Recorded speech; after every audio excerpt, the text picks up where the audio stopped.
साहिल sir, बहुत बहुत शुक्रिया कि आप दोबारा फिर से जम्मू से आके हमें समय दिया आपने। और पहला शो इतना ब्यूटीफुली लोगों ने उसको देखा और सारी रेमेडीज़ लोगों ने अप्लाई करी। और सबसे बेस्ट पार्ट क्या था सर कि जो कॉर्पोरेट कल्चर के लिए आपने जो क्रेडिट कार्ड वाला बताया वो बहुत ही ज़्यादा लोगों ने अप्रिशिएट किया। और आपका सर मैं तहे दिल से स्वागत करना चाहता हूँ अपने चैनल अनकट रियलिटी में। सर आपका दिल से धन्यवाद। तहे दिल से बहुत बहुत आपको भी धन्यवाद आयुष जी, वापस से बुलाने के लिए।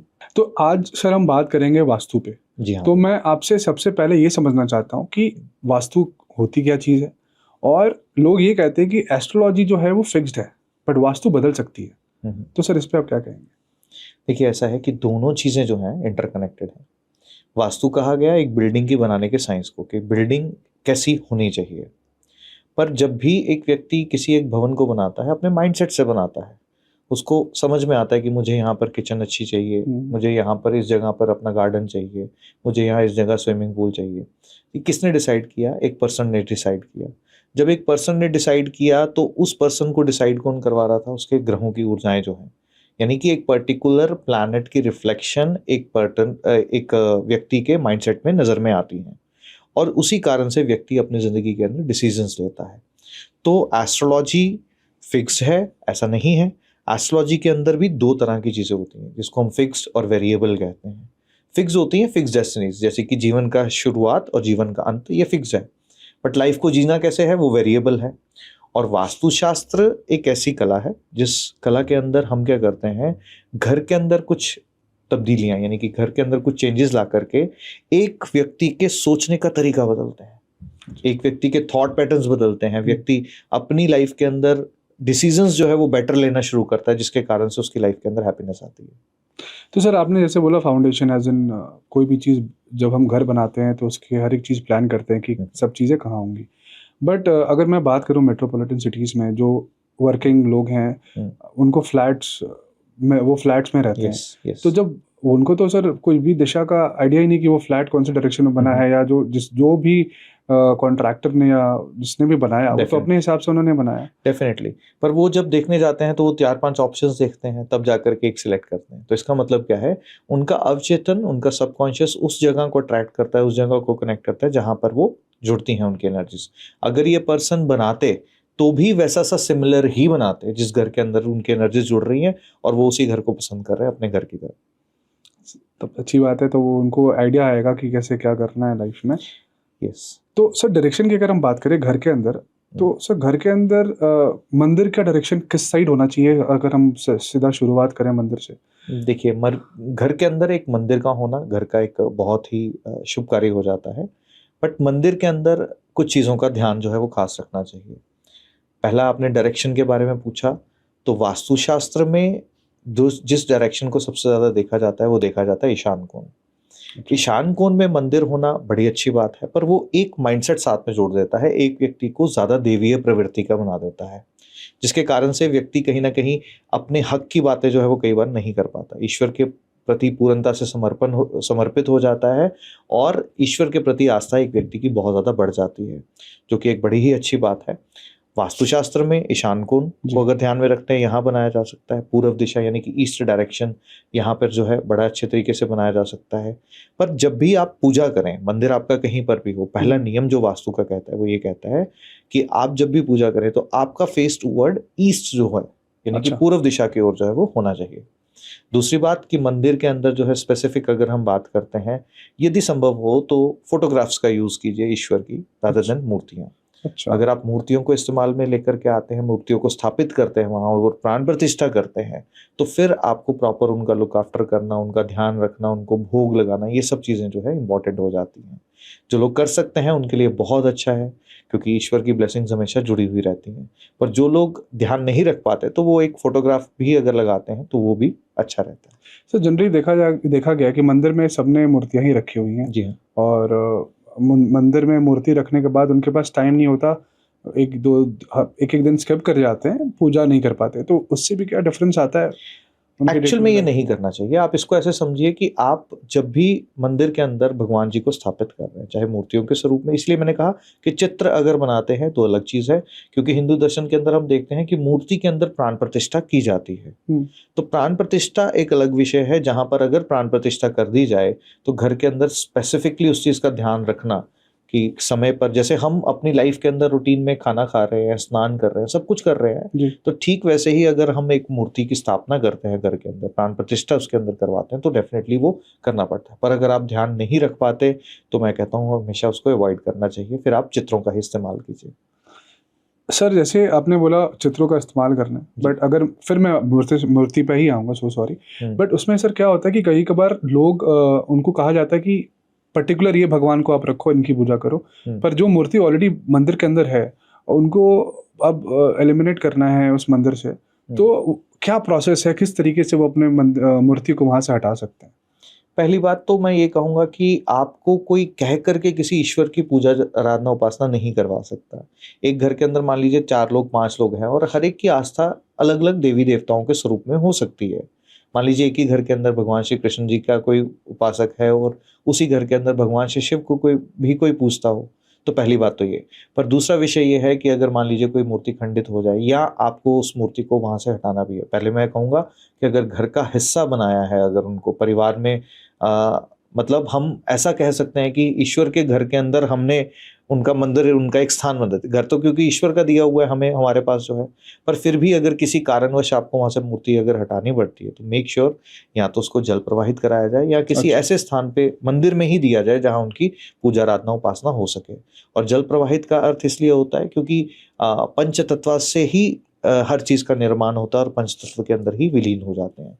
सबसे आइडियल रहता है कि अगर आप कहीं एक ऐसे स्थान पे दे पाएँ जहाँ पर उनकी अच्छे से देखभाल जो है वो की जा सके, उनके पूजा पाठ जो है वो की जा सके। तो वो यूज़ कर सकते हैं मतलब दूसरी जगह? यस, डेफिनेटली कर सकते हैं, वो बहुत ही अच्छा रहेगा। उसमें आपको भी सुकून रहेगा कि मैंने हटाया, पर एटलीस्ट वहाँ पर जा करके आप वहाँ जा करके फिर से अगर उनके दर्शन करना चाहें, बहुत सारे केसेस में ऐसा होता है कि लोग हटाना नहीं चाहते पर किसी कारणवश उनको हटाना पड़ता है, तो उन्होंने जिस मंदिर में लगाया, अब वो वहाँ जा करके उनको देख करके ही तृप्ति का भाव आता है कि पहले तो अकेला मैं ही था सिर्फ पूजा करने वाला, अब देखो कितने सारे लोग कर रहे हैं। यस।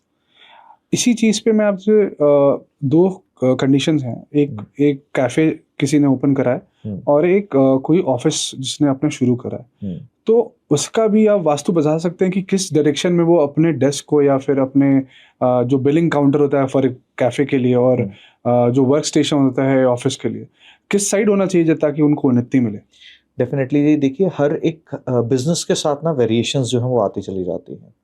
हम कैफ़े की बात करेंगे तो उसकी एक सर्टन कुछ अलग डायरेक्शंस हैं, अलग डिवीजन्स हैं। अगर हम एक क्लॉथ की शॉप की, कपड़े की दुकान की बात करेंगे उसकी अलग हैं।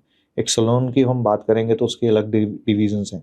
बट कुछ प्राइम चीज़ें हैं जो ध्यान में रखी जाती हैं। सबसे इम्पॉर्टेंट बात जो ध्यान में रखी जाती है वो ये कि आपका जो भी मुख्य द्वार है, जब आप एक शॉप के अंदर, एक कैफ़े के अंदर एंटर करते हैं, तो मुख्य द्वार जो है वो किस ओर है, ये बड़ा इंपॉर्टेंट है। उसकी फेसिंग जो है वो किस ओर है, और वो बिजनेस टू बिजनेस वेरी करता चला जाता है।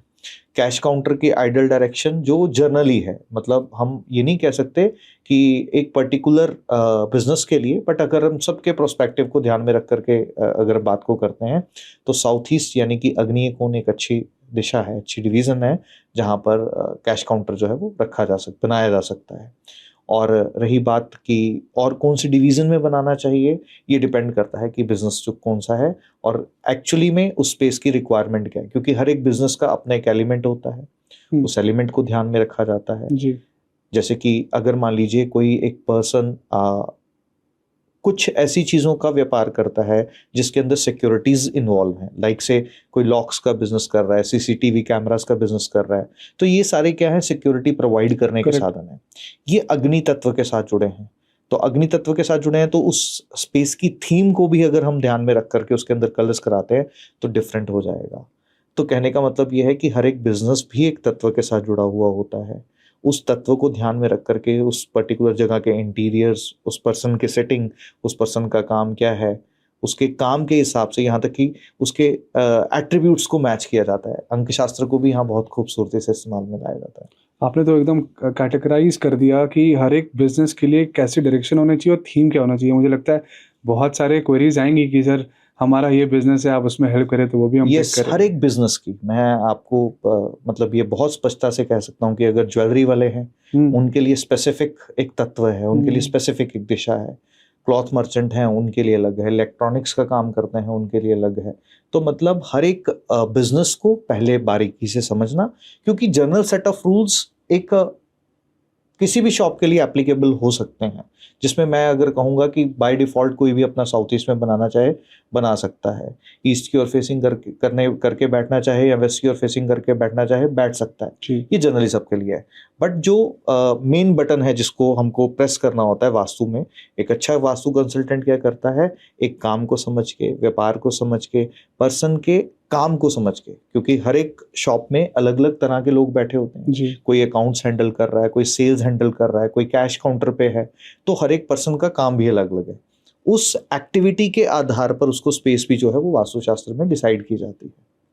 बहुत अच्छी रेमेडी है सर ये, और लोग काफ़ी ज़्यादा अप्रिशिएट करेंगे इस चीज़ को। सर इसी पे एक और जो मेरा पॉइंट था ऑफिस के वर्क स्टेशन के लिए, अगर वो मैं जैसे घर पे एक वर्क स्टेशन बना रहा हूँ और बहुत बार क्या होता है सर, लोग अपना कंसंट्रेशन लेवल बढ़ाने के लिए कभी इधर बैठते हैं, कभी चेंज करते रहते हैं, उनको डायरेक्शन नहीं पता कि किस डायरेक्शन में अपना वर्क स्टेशन रखें।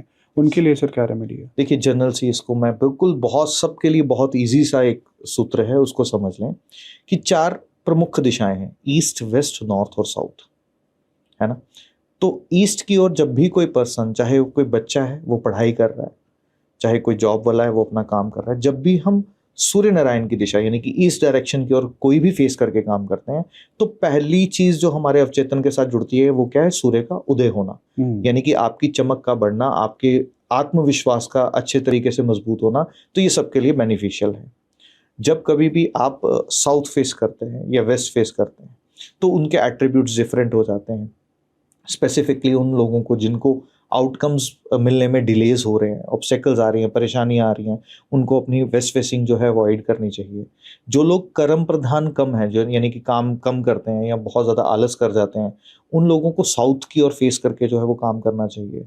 तो हर एक पर्सन के लिए अलग अलग चीज़ें जो है वो देखी जाती है।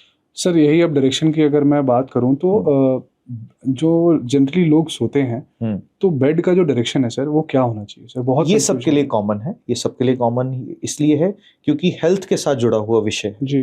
और हेल्थ हम ये नहीं कह सकते कि एस्ट्रोलॉजिकली एक की कुछ हो रहा है दूसरी की कुछ हो रहा है। हाँ, प्रॉब्लम्स किसी को अलग अलग आ सकती हैं एस्ट्रोलॉजिकली, बट एक फिक्स रूल ये कहता है कि जब भी आप किसी भी दिशा में सोएं, ऑफ कोर्स वो भी डिसाइड किया जाता है कि एक पर्सन का काम क्या है, उसको किस दिशा में सोना चाहिए, पर किसी भी दिशा में सोए एक फिक्स रूल ये कहता है कि हमेशा आपका हेड जो है या साउथ डायरेक्शन की ओर होना चाहिए अच्छा। या ईस्ट डायरेक्शन की ओर होना चाहिए। उसके पीछे का कारण ये है कि जब भी हम सोते हैं हमारी बॉडी अपने आप को रिपेयर करती है, अपने सेल्स अपने आप को, बॉडी को हील करना शुरू करते हैं। तो जब भी हमारा सर जो है वो ईस्टर्न डायरेक्शन में या सदर्न डायरेक्शंस में होता है तो ऑटोमेटिकली हमारी बॉडी हील होना शुरू होती है। सर इसी हीलिंग से अगर मैं बात करूं सर, एक कोई ऐसा पर्टिकुलर डायरेक्शन है कि अगर हम उस डायरेक्शन में सो रहे हैं तो हमें सूर्य उदय से पहले उठना पड़ेगा, ऐसा कुछ है क्या? नहीं, ऐसा कुछ भी नहीं है, बट वास्तविकता में अगर एक व्यक्ति सूर्योदय से पहले उठना शुरू कर जाए तो उसकी बहुत सारी चीज़ें जो है अपने आप सॉल्व होना शुरू कर देती हैं। पर ऐसा वास्तुशास्त्र में ऐसा कुछ भी नहीं है कि आप किस डायरेक्शन में सोएंगे तो आपको जल्दी उठना है, ऐसा कुछ भी नहीं है।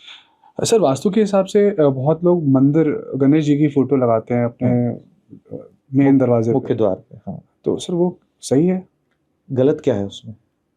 नहीं मतलब सर पता नहीं कौन किस भाव से आ रहा है, दरवाजों को छू रहा है, उसमें भगवान जी की मूर्ति लगी या फोटो लगा हुआ है। देखिए ऐसा है कि ये कंसेप्ट जो है ना, उस चीज़ को समझने की आवश्यकता है।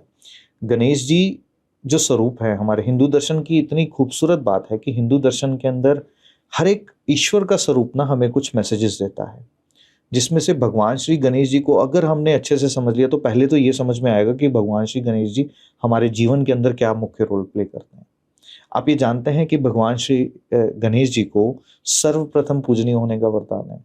सबसे पहले किसी भी काम को प्रारंभ करने से पहले उनकी पूजा की जाती है। उसके पीछे का कारण क्या है कि मनुष्य रूपी शरीर के अंदर अगर हम देखते हैं, हमारे शरीर को अगर 2 हिस्सों में डिवाइड किया जाए, एक सर और एक धड़, सर का हिस्सा और धड़ का हिस्सा, और भगवान श्री गणेश जी को देखते हैं तो वो भी स्पेसिफिकली सर का हिस्सा अलग दिखता है और धड़ का हिस्सा अलग दिखता है। अब जो आप सोचते हो उसको एक्शंस में किससे लेकर के आते हो? बॉडी से। काम करते हो, चलते हो, मूव करते हो, तो यानी कि सोचना और इम्प्लीमेंटेशन, थॉट्स सर के हिस्से से एंड इम्प्लीमेंटेशन धड़ के हिस्से से। तो भगवान श्री गणेश जी एक प्रतीक हैं, जिस भी व्यक्ति के थॉट्स बहुत ज्यादा हों, इम्प्लीमेंटेशन ना कर पाता हो, या काम करता है पर थॉट सही पैटर्न में नहीं है, तो भगवान श्री गणेश जी की पूजा आराधना उपासना क्या करती है? उस व्यक्ति को सोचना और उस सोचने के साथ साथ एक्शन लेना, ये उस व्यक्ति को गाइडेंस जो है वो मिलती है। और जहां तक रही बात मुख्य द्वार पे, जब एक पर्सन अपने घर के मुख्य द्वार के ऊपर, इसका एक रूल है, रूल ये है कि मुख्य द्वार पे अगर आप गणेश जी की प्रतिमा लगा रहे हैं, चित्र लगा रहे हैं, जी। तो वो पीठ से पीठ सटा करके लगाया जाता है। उसका रीजन ये है कि कहा जाता है कि भगवान श्री गणेश जी के पीठ के पीछे दरिद्रता होती है। अच्छा। हाँ, आगे जो है रिद्धि सिद्धि साथ में होती है और आगे हमेशा माँ लक्ष्मी का आशीर्वाद मिलता है, पर पीठ पीछे दरिद्रता होती है। अब इसको टेक्निकली अगर समझेंगे तो भगवान श्री गणेश जी, जैसे मैंने कहा, थॉट्स और एक्शंस, हम कोई भी काम को, थॉट्स और एक्शन को बिना सोचे समझे, बिना देखे हुए लेंगे, यानी कि पीठ पीछे कोई काम हो रहा है, तो वहां हमारा आउटकम पॉजिटिव नहीं आएगा। पर भगवान श्री के आगे, गणेश जी के आगे क्या है? हर तरह की सुख सुविधा जो है, समृद्धि जो है वो प्राप्त होती है। तो इस कारण से जिस घर के मुख्य द्वार के ऊपर, अंदर और बाहर दोनों तरफ अगर भगवान श्री गणेश जी को लगाया जाए, तो उस केस में क्या होता है? जब आप घर से बाहर जा रहे हो तो आप भगवान श्री गणेश जी के दर्शन कर रहे हो जी। तो आपके थॉट्स और एक्शन, काम के लिए जा रहे हो ना, सिर्फ वहीं पे लाइन होंगे, आपका ध्यान घर की ओर नहीं जाएगा। अच्छा। जब आप घर में आओगे तो भगवान श्री गणेश जी के फिर से दर्शन किए, क्योंकि बाहर की ओर लगे थे, अब आपने फिर से दर्शन किए। तो जब घर के अंदर आ रहे हो तो आपका ध्यान और धारणा दोनों जो है घर के अंदर रहेगी। आप पर्सनल और प्रोफेशनल लाइफ को अच्छे से अलग कर पाओगे, आपकी लाइफ के अंदर आप चीज़ों को अच्छे से मैनेज कर पाओगे। तो ये एक कारण है, उसको लगाने में कोई भी एतराज नहीं होना चाहिए। बहुत अच्छा जवाब है सर ये ऑडियंस के लिए।